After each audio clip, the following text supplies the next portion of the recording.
আসসালামু আলাইকুম ওয়া রাহমাতুল্লাহ। ইকরা কিতাবাকা কাফা বিনাফসিকা আলাইকা হাসিবান। সূরা বনী ইসরাঈল 14 নম্বর আয়াত। আপন কর্মে রেকর্ড পড়ো, আজ তোমার নিজে হিসাব করার জন্য তুমি নিজেই যথেষ্ট।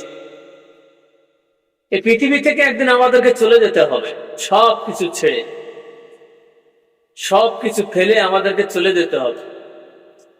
পৃথিবীতে কি করেছি সবকিছু আমার কাছে লিপিবদ্ধ আছে।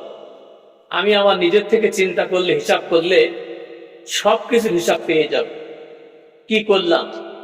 তাই আপন কর্মের রেকর্ড পড়ো, মাথায় বালিশ রেখে যখন রাতে ঘুমাবো তখন চিন্তা করে দেখতে পারি যে আমি কি করেছি সারাটা জীবন।